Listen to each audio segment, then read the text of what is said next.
All right, let's dive right in. Today, we're talking about ESG, that massive, multi-trillion-dollar movement that promises to make capitalism better for everyone. But what if that promise is, well, hollow? We're going to dig into that question by following the incredible story of an insider who saw everything from the top and then decided to risk it all to blow the whistle. In this quote, right here, it just perfectly captures the central conflict, doesn't it? A system that was supposed to protect our prosperity might actually be tearing it down. It's a wild idea. To really understand how we even got here, we've got to go back to the beginning. You see, the whole story of ESG, it all starts with this really simple, really powerful promise that businesses can actually do well by doing good. And that is a compelling idea, right?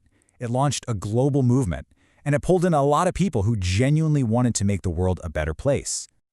So, where did this thing actually come from? Well, the story really gets going right after the 2008 financial crisis. Wall Street's reputation was, let's be honest, in the gutter. The entire industry was desperate for a rebrand. And ESG, it showed up as the perfect solution. It was a way to repaint finance as a force for good. And just like that, the idea of profit with purpose was born. And right at the very heart of our story is Desiree Fixler. Now, she wasn't some critic on the sidelines. She was a true believer, a high-flying investment banker who became a chief sustainability officer at a huge global asset manager. She was literally hired to build the ESG dream from the inside, which makes what she found later all the more explosive. Because what Fixler was stepping into, you see, it wasn't just an idea anymore. It had morphed from a simple rebranding effort into this massive, institutional global machine. And to really get how this machine works, you have to understand the huge philosophical shift it represents. For decades, the rule of the game was shareholder primacy, an idea championed by Milton Friedman. It was simple. A company's one and only job is to make money for its investors, period. But ESG came along and just flipped the whole script. It pushed for something called stakeholder capitalism, an idea heavily promoted by the World Economic Forum, which says companies have to serve everybody, their employees, their communities, and yeah, the planet itself. An entire industry just exploded around this new way of thinking. You had promoters like the World Economic Forum setting the big agenda. Then data providers jumped in to create all the ratings and scores. Asset managers then started charging these premium double fees for their new ESG funds. And then the regulators, especially over in the EU, started creating mandates that forced companies to get in line. It became this incredibly powerful, self-reinforcing system. Okay, so this is where our story really takes a turn. Desiree Fixler is now deep inside this machine, at the very top of a major global firm, and she's about to pop the hood and see what's really going on. And let's be crystal clear about the scale we're talking about here. Fixler was put in charge of a portfolio at DWS, that's Deutsche Bank's big asset manager, worth €1 trillion, with a T. The amount of money and, frankly, the influence at stake here is just astronomical. So her job, on paper, was pretty straightforward. Verify the company's big ESG claims for its annual report. Sounds simple enough, right? But that simple task led her to ask a simple but profound question. Were any of these grand, world-saving claims actually true? And what she found was stunning. The company was claiming €450 billion in sustainable investments, but she couldn't find any system to actually track them. They were bragging about their amazing diversity metrics, which she found were inflated. They boasted about these cutting-edge AI sustainability tools. She alleged they didn't even exist. And when she raised these alarms internally, she wasn't celebrated, she was fired. But her story didn't end there, not by a long shot. American and German authorities took her claims very seriously.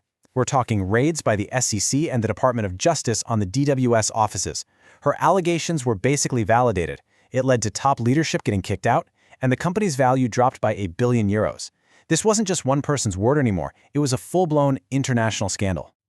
The DWS case was a total bombshell, but the source material we're looking at argues that it's just a symptom of a much, much bigger problem.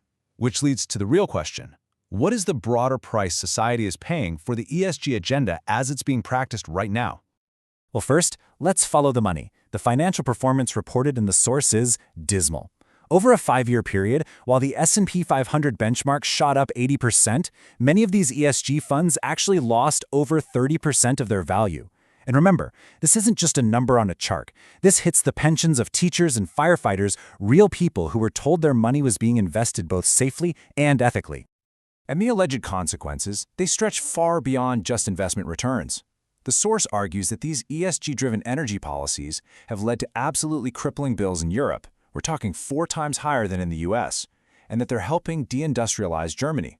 But maybe the most profound criticism of all is that these sweeping, society-altering changes are being pushed through without a democratic vote, completely bypassing the will of the people. The source uses a specific term to describe this whole process: elite capture. And the idea is pretty simple. It's that a small, technocratic group, through these unelected bodies and public-private partnerships, the kind often discussed at forums like Davos, can influence and implement global policies without ever having to win a single election. It's a fundamental challenge to the whole idea of national sovereignty. So, after a critique that heavy, what's the solution? The source doesn't argue that we should just give up on sustainability, not at all. Instead, it calls for a return to a fundamental bedrock principle: transparency. The proposed path forward is actually pretty clear. It all starts with demanding rigorous, verifiable data for every single ESG claim. No more just taking a company's word for it. From there, it means maybe repealing mandates that create energy solutions that just don't work. And it means having these huge debates out in the open, in public. And finally, it's about rewarding real-world results, not just fancy marketing labels. So what's the big takeaway here? That a really noble idea can end up creating a powerful system with some very questionable incentives, and that big promises have to be backed up by cold, hard data. The core message here isn't anti-sustainability. It's pro-transparency. It's a rejection of a system that this insider account basically calls opaque, unaccountable, and greenwashing on steroids. The fundamental call to action is just for some honesty.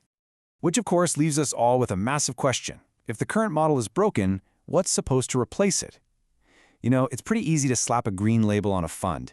It's a whole lot harder to create genuine, positive change. The challenge remains: how do we actually align making a profit with having a real purpose, but in a way that's transparent, that's effective, and that is truly accountable to all of us?